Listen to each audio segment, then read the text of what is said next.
And we're back with the daily news. This is part 2 for December 29th, 2025.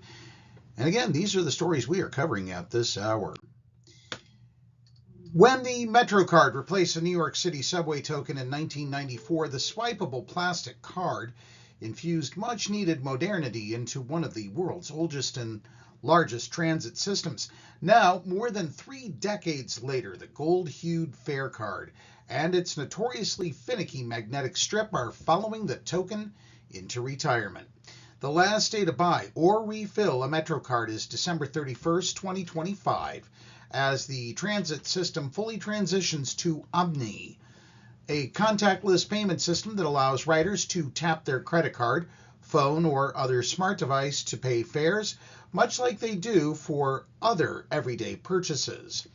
Transit officials say more than 90% of subway and bus trips are now paid using the tap-and-go system introduced in 2019. Major cities around the world, including London, Singapore, and others, have long used similar contactless systems. In the U.S., San Francisco launched a pay-go system earlier this year, joining Chicago and others. The humble MetroCard may have outlasted its useful life, but in its day, it was revolutionary, says Jody Shapiro, curator at the New York Transit Museum in Brooklyn, which opened an exhibit earlier this month reflecting on the MetroCard's legacy. Before MetroCards, bus and subway riders relied on tokens, the brass-colored coins introduced in 1953 that were purchased from station booths. When the subway opened in 1904, paper tickets cost just a nickel, or about $1.82 in today's dollars. There was a resistance to change from tokens to something else because tokens work, Shapiro said on a recent visit to the museum, housed underground in a decommissioned subway station. MetroCards introduced a whole other level of thinking for New Yorkers. The Metropolitan Transportation Authority launched public campaigns to teach commuters how to swipe the originally blue-colored cards correctly, hoping to avoid the dreaded error message or lost fares. Officials even briefly toyed with the idea of a quirky mascot, the Cardvark, before coming to their senses. The cards quickly became collector's items as the transit system rolled out special commemorative editions marking major events, such as the Subway Series between baseball's New York Mets and the New York Yankees in the 2000 World Series. At the time, a fare cost $1.50.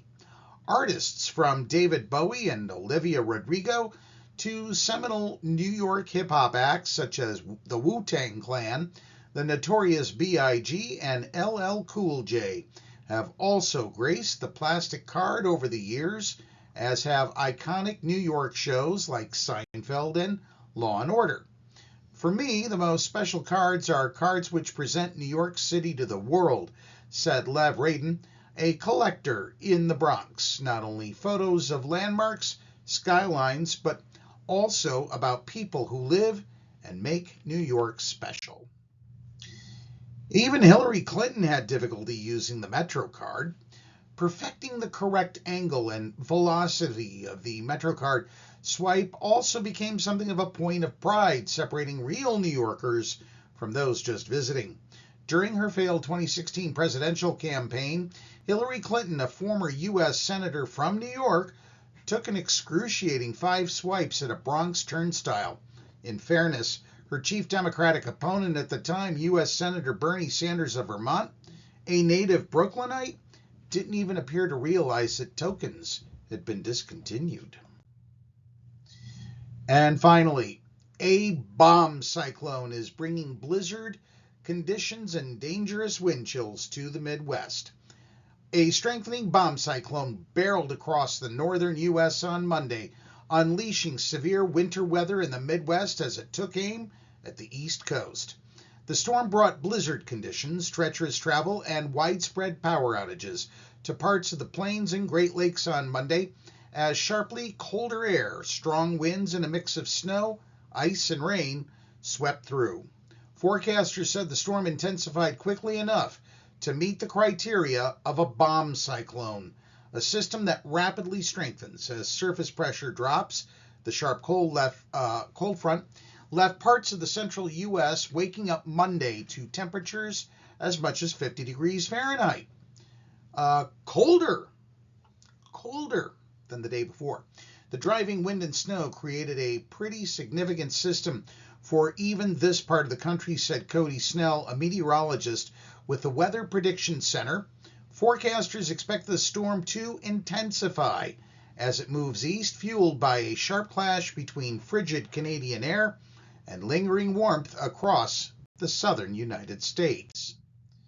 The plunging temperatures combined with strong winds created dangerous wind chills as low as minus 30 degrees Fahrenheit or minus 34 degrees Celsius across parts of North Dakota and Minnesota. The National Weather Service warned of whiteout conditions beginning Sunday that could make travel impossible in some places. In Iowa, blizzard conditions eased, but high winds were still blowing fallen snow across roadways, keeping more than 200 miles or approximately 320 kilometers of Interstate 35 closed Monday morning. State troopers reported dozens of crashes during the storm, including one that killed a person.